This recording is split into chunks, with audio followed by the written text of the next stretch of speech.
What's going on, Jets fans? Welcome into the Jets Report. My name is Patrick Siepman, and coming up on today's show, I want to break down the two picks the Jets made on day 2 of the 2025 NFL Draft. And we're going to start off with Mason Taylor, tight end from LSU.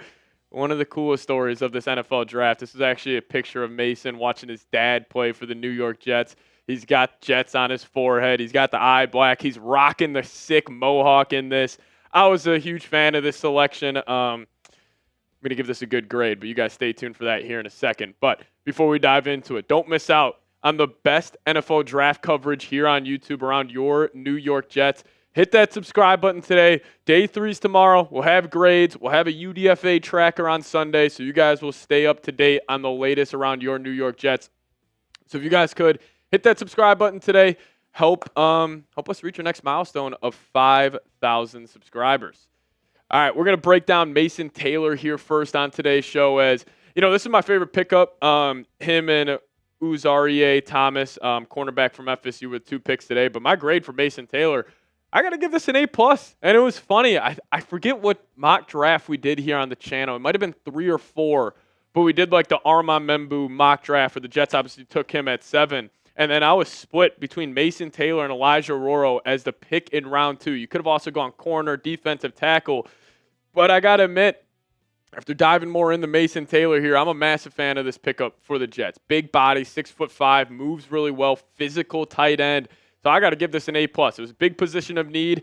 And also you can make the argument, I mean, there were a lot of people that had a top 20 grade on this guy. This might have been a BPA pick and a great position of need pick for the New York Jets, and also the draft reaction of Aaron Glenn, Darren Mougey, and actually our boy Woody Johnson was absolutely electric. But here in 2024, 12 games for LSU Tigers, he had targeted 79 times, brought in 55 balls for 546 yards, 2 touchdowns, and he averaged 9.9 yards per catch. Now here's our scouting report for Taylor, coming in from Tom Downey, our lead NFL draft analyst. As he said, he's a natural athlete at the catch point and fluid on the move. Classic safety valve who finds soft spots in zone coverage and gets first downs, which is huge for a guy like Justin Fields, is to have that safety net on the underneath routes. And he's got great size. Does he always play up to it? Not necessarily, but I think just, him getting the NFL, getting under Aaron Glenn, he will play physical. And, I fully expect the Jets, they'll be a run-first offense this upcoming year. The Armand Membou pick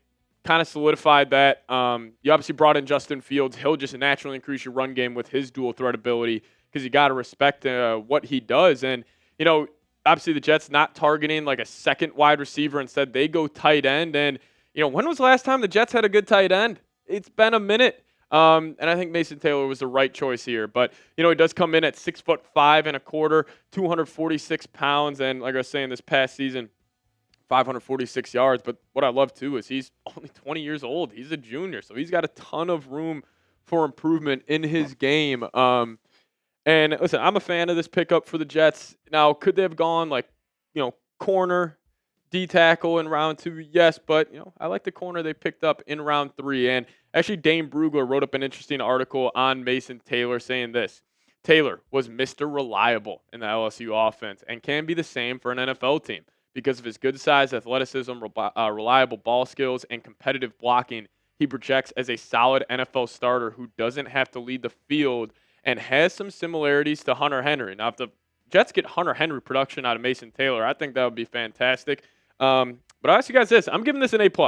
Maybe it's just because his dad played for the Jets, and I like the sentimental value on it. But huge position of need. I think he was one of the better players available. I think that equates to an A+ in my book. But also the quote Aaron Glenn on this: who gives an F about draft grades? It's all about how you perform out there on Sundays. And I think Mason Taylor is going to perform very, very well for the New York Jets when he's playing football on Sundays here in the fall. But you guys grade it for me: A, B, C, D, or F.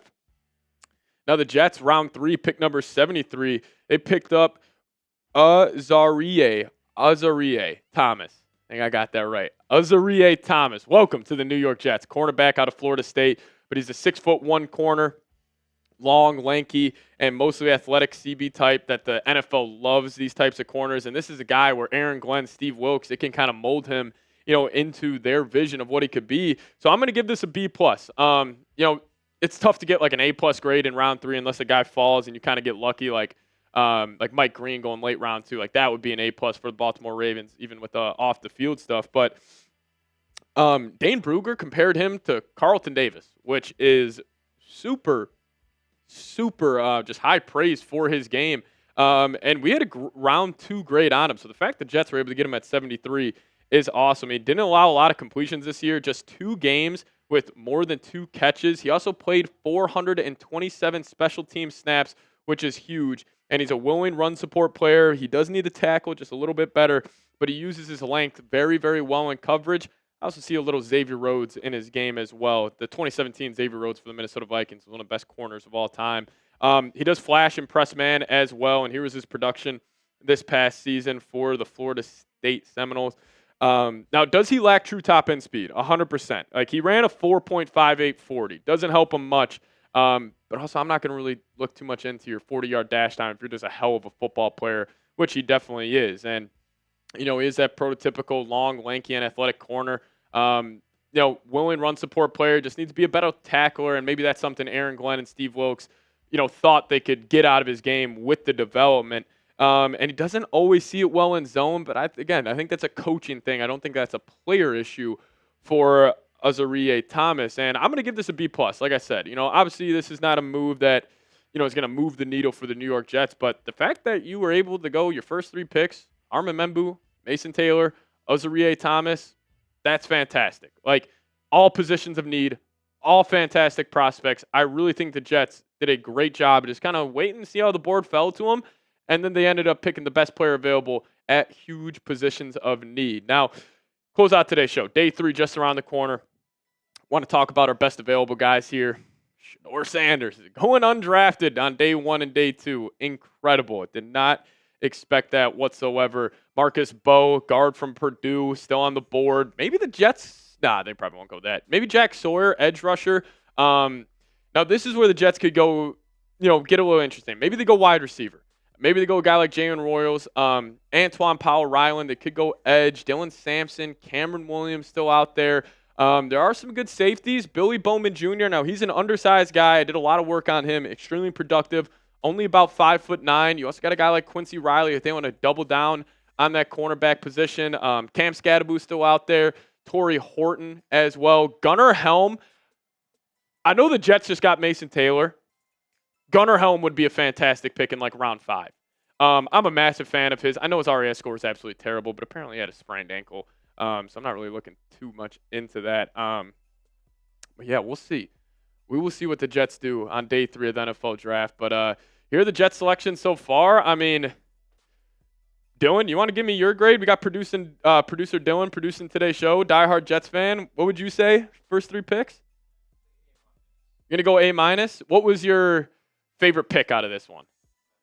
Membou favorite pick? Yeah, I got to agree with that. I don't know. Mason Taylor might be up there for me as well, but I just love the order that the Jets went in. Solidified the right tackle spot, solidified the tight end, got another corner next to Sauce Gardner.